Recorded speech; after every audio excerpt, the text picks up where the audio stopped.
we're going to talk about interval notation. Interval notation uses the following symbols, or these symbols go together, I should say.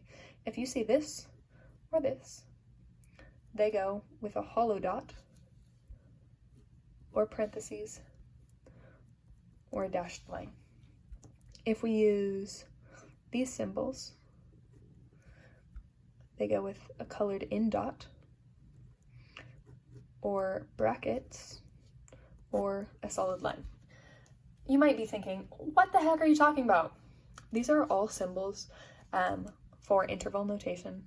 If I go with like a number line, 0, 1, 2, 3, 4, 5, 6, 1, 2, 3, 4, 5, 6, okay, -1, -2, -3, -4, -5, -6, and I'm just going to label every other. If on this number line, I have the values, a hollow circle here,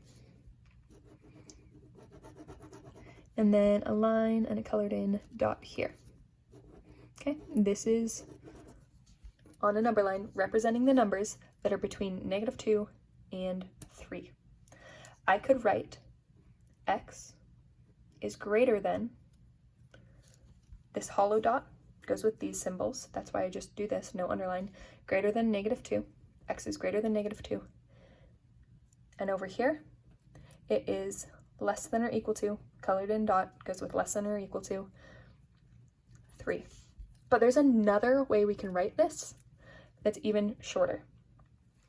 Right here, this hollow dot that goes with this symbol without the line goes with a parenthesis. I can say parenthesis, -2, comma, and then over here, this colored in dot that goes with the greater than or less than or equal to signs goes with a bracket.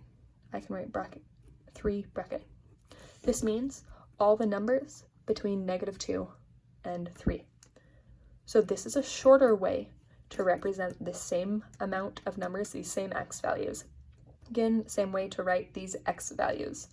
And here we're writing these x values. We're excluding exactly -2, that's why I exclude the center of this dot. And we're including 3, that's why I include the center of this dot. And these symbols, that's just like if we were graphing. Right before we had symbols like this when we did inequalities. We had these symbols for inequalities, and these two gave me a dashed line, and these two gave me a solid line. So that's how all those fit together. That's how we can represent numbers. But a side note here, we can only use interval notation if all the decimals are included. So if I'm just talking about integers, if I'm just talking about 1 and 2 and 3 and 4 and 5 and 6, we can't use interval notation. It's not possible. So if I'm talking about all the real numbers, we can do it. If I'm talking about integers, we can't, because this talks about everything between -2 and 3, including all the decimals. There's no way to not talk about that using interval notation.